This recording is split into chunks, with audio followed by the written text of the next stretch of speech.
Hello everyone और स्वागत है मेरे इस चैनल बुक्स ऑफ त्रिपाठी पर, जहां आज हम जानेंगे नागराज के टाइमलाइन के बारे में। जानेंगे कि हमारे साइंटिस्ट और हमारे वेद ग्रंथ टाइमलाइन, डायमेंशंस और यूनिवर्स के बारे में क्या कहते हैं, जिससे आगे कभी भी किसी भी सुपर हीरो यूनिवर्स को समझने में आपको कोई भी दिक्कत ना हो और जितने भी फैक्ट्स हैं वो रियल लाइफ में भी इम्प्लीमेंट होते हैं। आपका टाइम वेस्ट ना हो इसलिए मैंने टाइम स्टैम्प्स तो लगा दिए हैं, पर मैं आपको रिकमेंड करूंगा कि आप पूरी वीडियो शुरू से लास्ट तक देखें। और वीडियो को 2x में करने की ज़रूरत बिल्कुल भी नहीं है, क्योंकि वीडियो में मैंने ऑलरेडी ही कम समय में ज़्यादा कंटेंट डालने की कोशिश की है। तो बिना टाइम वेस्ट किए वीडियो शुरू करते हैं।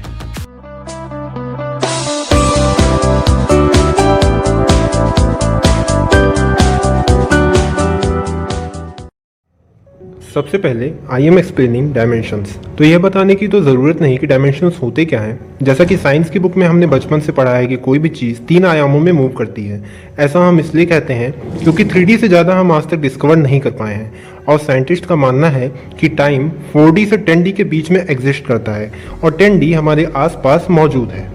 वहीं हमारे धर्म ग्रंथों में 64 आयाम बताए गए हैं, जिसमें अलग अलग जीव रहते हैं हमारे ही साथ इसी दुनिया में, पर हमें दिखाई नहीं देते क्योंकि हमारी आंखें मैक्स 2D से 3D ही देख सकती हैं। पृथ्वी से बाहर के आयामों में अन्य लोगों का वर्णन भी हमें मिलता है, जैसे सत्यलोक, तपलोक, जनकलोक, महरलोक, स्वर्गलोक, भुवरलोक, भूलोक, आताल, विताल, सुताल, तलताल, महाताल, रसताल और पाताल। 4th डायमेंशन में टाइम महसूस किया जा सकता है, जो कि हम अभी भी कर रहे हैं, पर उसे देख नहीं सकते। 5th डायमेंशन में ब्रह्मा रहते हैं और हर यूनिवर्स में एक ब्रह्मा है। इसका प्रमाण श्रीमद् भागवत पुराण में मिलता है, जहां श्री कृष्ण ने ब्रह्मा जी का घमंड तोड़ने के लिए अनेकों ब्रह्मा को एक जगह बुला लिया था। 6th डायमेंशन में विष्णु रहते हैं। विष्णु भी अनेक हैं, लेकिन इतने डिटेल में हम नहीं जाएंगे। 7th डायमेंशन में सत्य होता है और देवताओं का वास वहीं होता है। 8th डायमेंशन में शिव जी कैलाश पर रहते हैं। 9th डायमेंशन में नारायण बैकुंठ में रहते हैं और 10th डायमेंशन में परमात्मा का वास है। यह 10 आयाम प्रमुख हैं, बाकी 54 कहीं ना कहीं से आपस में जुड़े हैं। ऐसे ही हम इंसान 5 तत्वों से बने हैं, वैसे ही भूत प्रेत आत्मा 2 तत्वों से बने होते हैं, पानी और आग। त्रिविच्छा पर अगर वे वायु तत्व पा लेते हैं तो वे हमें महसूस होने लगते हैं, वहीं आकाश तत्व पा लेने पर दिखाई देने लगते हैं। हालांकि मृत होने के कारण भूमि तत्व पर उनका अधिकार बिल्कुल नहीं होता है। तो यह तो बात हुई डायमेंशंस की। दुनिया में हर जगह अलग अलग डायमेंशंस एक साथ होते हैं, जो कि अलग अलग दुनिया नहीं, एक ही दुनिया के अंग होते हैं। अब आते हैं टाइमलाइन पर कि एक ही यूनिवर्स में अलग अलग आयाम में हमारे प्रतिरूप कैसे बन जाते हैं। जैसे हमारा जन्म हुआ और उसके बाद बचपन में या बड़े होने पर ऐसे मौके जब हमें कठिन निर्णय लेने होते हैं जो हमारे लिए काफ़ी मुश्किल होते हैं, तब 2 निर्णय एक साथ लेने पर अलग अलग समय धारा का जन्म हो जाता है। जैसे 10th पास करने के बाद साइंस या आर्ट्स में किसी एक को चुनने में कोई असमर्थ होता है तो अलग अलग समय धारा निकलेगी, जहां वही आदमी एक समय धारा में आर्ट्स लेकर पढ़ रहा होगा और एक में साइंस। समय धारा एक ही यूनिवर्स में अलग अलग आयामों में बटी होती है, एक जड़ की तरह अलग अलग दिशाओं में बटी होती है, पर यह समय धारा एकजुट भी हो सकती है। जी हाँ, जैसे वही बच्चा जिसने साइंस लिया वह उसी कंपनी, उसी सैलरी, उसी पोस्ट पर उन्हीं लोगों के साथ काम करने लगता है जिनके साथ आर्ट्स वाला कर रहा होता है, तो अलग अलग समय धारा में हमारे प्रतिरूप एकजुट हो जाते हैं, तब एक ही रियलिटी क्रिएट होती है।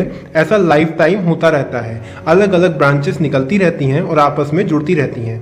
यही कारण है हमें डेजा वू फील होता है, जैसे किसी जगह पर जाना और ये महसूस होना कि यहाँ हम पहले आ चुके हैं। इसका रीज़न है कि किसी और समय धारा में शायद हमारा प्रतिरूप उस जगह पर सच में जा चुका हो। अगर कोई टाइम ट्रेवल करके अपने ही पिता को मार दे तो हम तो सोचेंगे कि उसका अस्तित्व ही समाप्त हो गया, पर जी नहीं, ऐसा नहीं है। एक अजीब सा पैराडॉक्स यहाँ पे वर्क करता है, जहाँ एक नई समय धारा बनेगी जिसमें वो इंसान और उसका पिता एग्जिस्ट ही नहीं करेगा। अलग अलग टाइमलाइन में टाइम की स्पीड भी अलग होती है। अगर आज इस पृथ्वी पर 2021 चल रहा है तो किसी और समय धारा में पृथ्वी पर 2075 चल रहा होगा या फिर 1921 चल रहा होगा। अभी इंसान एक ही टाइमलाइन के अर्थ पर टाइम ट्रेवल नहीं कर सकता, पर इस टाइमलाइन के अर्थ से दूसरे अर्थ के टाइमलाइन पर जा सकता है। जैसे कई इंसानों ने यह दावा किया कि वो 2055 या 2035 से आए हैं, बल्कि वे टाइम ट्रेवल के बजाय टाइम लूप में फंसकर हमारी अर्थ पर आ गए थे, जो उनकी अर्थ से समय में पीछे चल रही है। उनकी कई भविष्यवाणी सच भी होती है और कई गलत भी। मे बी हमें 2019 में कोरोना मिला, वहीं उस अर्थ पर जब 2019 चल रहा हो तब कोरोना ना आया हो। एक ही यूनिवर्स के एक अलग टाइमलाइन में व्यक्ति भी वही होता है और व्यक्तित्व भी वही होता है। ही अर्थ के उसी टाइमलाइन में अगर आपको टाइम ट्रेवल करना है जिसमें आप रहते हो, तो क्वांटम पार्टिकल्स की मदद से आप कर सकते हैं। क्वांटम पार्टिकल्स 0.001 सेकेंड के लिए टाइम ट्रेवल करते हैं, जो क्वांटम लेवल पर बहुत बड़ा समय है, पर भौतिक लेवल पर बहुत ही छोटा। और इंसान क्वांटम पार्टिकल्स के साइज का नहीं हो सकता, इसीलिए इसे इम्पॉसिबल कहते हैं। अब आते हैं यूनिवर्स पर। हमारी गैलेक्सी मिल्की वे में हमारा सोलर सिस्टम कुछ इतना बड़ा दिखता है। जी हाँ, point size. Group of planets को हम सोलर सिस्टम कहते हैं, ग्रुप ऑफ सोलर सिस्टम को हम गैलेक्सी कहते हैं और ग्रुप ऑफ गैलेक्सी को हम यूनिवर्स कहते हैं। हमारे यूनिवर्स में जैसे कई गैलेक्सी एग्जिस्ट करती है, वैसे ही अनगिनत यूनिवर्स भी एग्जिस्ट करते हैं, जो दो तरह के होते हैं। एक तो पैरेलल यूनिवर्स और एक होते हैं अल्टरनेट यूनिवर्स। पैरेलल यूनिवर्स में जहां नेचर के लॉज सेम होते हैं और व्यक्ति का व्यक्तित्व काफ़ी हद तक सिमिलर होता है, बस रहन सहन, घटनाएं, रिश्ते अलग होते हैं। जैसे अगर इस अर्थ पर टोनी स्टार्क आयरन मैन है, तो उस अर्थ पर भी टोनी स्टार्क आयरन मैन ही होगा। बस ये जरूरी नहीं कि वो हीरो हो या विलेन हो। वहीं अल्टरनेट यूनिवर्स में हमारे लिंग, व्यक्तित्व, लॉज ऑफ नेचर सब अलग होते हैं। जैसे अगर इस यूनिवर्स में नागराज जेंट्स है, तो उस यूनिवर्स में नागराज लेडीज भी हो सकता है। अगर इस यूनिवर्स में नागराज का चाचा नागपाशा है, तो उस यूनिवर्स में नागपाशा का चाचा नागराज हो सकता है। और इसका सबसे बड़ा एग्जाम्पल है नरकनाशक पैरेलल यूनिवर्स से है और नागरानी एक अल्टरनेट यूनिवर्स से है।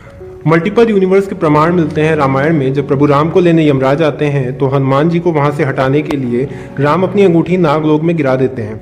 जब हनुमान अंगूठी लेने जाते हैं, तो वहां हजारों अंगूठियां मौजूद होती हैं। उन्हें पता चला कि जब जब प्रभु श्री राम पृथ्वी पर अवतरित होते हैं, अपनी अंगूठी यहाँ गिराते हैं और तब तब हनुमान उसे लेने आते हैं। इससे पता चलता है हम एक ऐसे टाइम लूप में फंसे हुए हैं जिसमें घटनाएं कुछ समय अंतराल के बाद रिपीट होती रहती हैं। और इसी यूनिवर्स की तरह हर यूनिवर्स में यही होता है।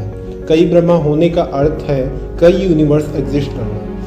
वैसे मैं आपको बता दूं कि इस टाइम लूप का इस समय 2,52,448वां कलयुग चल रहा है। ब्रह्म पुराण और गरुड़ पुराण में यह साफ साफ लिखा हुआ है। यह था पूरा एक्सप्लेनेशन टाइमलाइन, डायमेंशंस और यूनिवर्स का। अब आते हैं अपनी कॉमिक्स की दुनिया की तरफ। वर्ष 1986 में राज कॉमिक्स ने निकाला नागराज, जो कि इकलौता ओरिजिनल नागराज था, जो कि बिल्कुल अनडिफिटेबल था। यहाँ तक कि नागमणि ने यह तक कह दिया कि 5 साल बाद नागराज दीवारों के आर पार होने तक की शक्ति प्राप्त कर लेगा और इच्छा शक्ति से कुछ भी उठा सकता है, जिसे आधे लोग तो गप्प ही समझ रहे थे, पर ऐसा नहीं है। ग्रीन पेज 321 के तीसरे भाग में संजय गुप्ता ने स्पष्ट किया है कि वह शक्तियाँ नागराज के व्यक्तित्व से बिल्कुल मेल नहीं खा रही थीं। कुछ ज़्यादा ही जादुई, अविश्वसनीय शक्तियाँ जो उसकी शारीरिक शक्तियों से बिल्कुल अलग थीं, और इसी वजह से इच्छाधारी शक्ति को आगे चलकर सीमित किया गया, क्योंकि इच्छाधारी शक्ति की कोई भी सीमा नहीं होती, और अगर उसकी यानी सुपर हीरो की शक्ति का कोई भी काट नहीं होगा तो खलनायक उसे हरा ही नहीं पाएगा। एक बात मैं आपको और बता दूं कि प्रलय का देवता सीरीज तब की कहानी है जब नागराज की 5 कॉमिक्स आ चुकी थी। नागराज सबाटो और चांगो को हराकर नई यात्रा पर रवाना हो चुका था। हमें वही नागराज इस सीरीज में दिखने वाला है। जी हाँ, ब्लैक अंडरवियर और राउंड स्पॉट्स वाला नागराज। विसर्पी की शादी तक नागराज एक ही था, पर शकुरा का चक्रव्यूह कॉमिक्स में हमें नागराज के विचित्र सपने के बारे में पता चलता है। वहीं लंगारा जाति के सर्प नागराज की शादी विसर्पी से होने में आपत्ति जताते हैं और यह शर्त रखते हैं कि उसे बाहर से आना जाना बंद करना होगा, क्योंकि वह नागद्वीप की सुरक्षा का सवाल है। राजधर्म का पालन करते हुए नागराज सदैव उसी द्वीप पर रहकर सभी की सेवा करने का निर्णय लेता है। पर तभी हेलीकॉप्टर रेडियो पर मदद की आवाज़ सुनकर और हजारों जानों के दांव लगने की बात सुनकर उससे रहा न गया और वह तुरंत वहां से रवाना हो जाता है। यहीं हमारे क्लासिक नागराज की समय धाराओं के बीच 2 भाग देखने को मिलते हैं, जहां नागराज का विश्व आतंकवाद के खात्मे को निकला हुआ रूप कहलाता है आतंकहर्ता नागराज, जो जा पहुंचता है हिमालयन रेंज में, जहां पे भीषण बर्फबारी का सामना करके कुछ आतंकवादी सरहद पार आ जाते हैं, जहां उसकी भेंट होती है शीत नागों से। वहीं दूसरा नागराज जो पूरे विश्व को बचाने का जिम्मा अपने कंधों पर लेकर चलता है, वह कहलाया विश्व रक्षक नागराज, जो आ पहुंचा मुंबई और यहीं से शुरुआत होती है सपनों के मंदिर की तलाश की, एवं खजाना सीरीज भी यहीं से शुरू होती है, जिसकी स्टोरी शकुरा का चक्रव्यूह में कंटिन्यू होती है। विश्व रक्षक नागराज की टाइमलाइन फुल्ली एक्सप्लेन्ड है और लगभग नागराज की 80% कॉमिक्स उसी टाइमलाइन की है, जहां सारे सुपर हीरो एग्जिस्ट करते हैं, जैसे ध्रुव, डोंगा, परमाणु शक्ति, तिरंगा और बाकी ब्रह्मांड रक्षक। पर आतंक हर्ता नागराज की स्टोरी क्षतिपूर्ति सीरीज में एक्सप्लेन हो रही है धीरे धीरे, और अभी तक इस सीरीज में हमें नागराज के 3 रूप दिख चुके हैं। एक तो राज के रूप में, एक नागराज के रूप में और एक टीनेजर के रूप में, जहां शायद टाइमलाइंस की चेन जोड़ने की वजह से ऐसा हुआ है। इन सब के बारे में हमें आगे की कॉमिक्स में पता चलेगा। अब आते हैं नागरानी पर। तो नागरानी एक अल्टरनेट यूनिवर्स के अर्थ पर रहती है, या फिर हम कह सकते हैं एक पैरेलल डायमेंशन में रहती है। और जैसे मैंने बताया कि अल्टरनेट यूनिवर्स में जेंडर और नेचर के लॉस तक बदल जाते हैं, तो नागरानी नागराज का ही फीमेल वर्जन है और उस अर्थ पर महिलाओं का राज चलता है। जहां हम ऑक्सीजन पर जिंदा रहते हैं, वहीं उस अर्थ के लोग एल्केलाइट्स पर जीवित रहते हैं, जो एक जीवनदायी विष है और जो हमारे नागराज के विष में भरपूर मात्रा में मौजूद है और हमारी पृथ्वी के लोगों के लिए बहुत ही घातक है। इस यूनिवर्स में नागरानी विषंज्ञा के रूप में रहती है। यहाँ भारती की जगह भारत एग्जिस्ट करता है। इस डायमेंशन में नागराज का बेटा भी है, जो फुंकार कॉमिक्स में दादा वेदाचार्य ने अपनी तंत्र विद्या से नागरानी के अंदर उसका बीज स्थापित कर दिया था, जिसका नाम है नागेश, जो नागराज और नागरानी से कई गुना ज़्यादा पावरफुल है, इतना कि वो हलाहल का विष तक संभाल सकता है। और अब बारी है नरकनाशक नागराज की, जो पैरेलल यूनिवर्स से है, जिसके पास सौडांगी, शीतनाग और नागों की जगह अग्निका, शीतिका, तक्षिका और सरपट है। यह नागराज बिल्कुल अलग है, लंबे बाल, पैंट और जैकेट, और ओरिजिन स्टोरी तो पूरी तरह से डिफरेंट है, जिसका ब्रेकडाउन मैं आगे के वीडियो में करूँगा।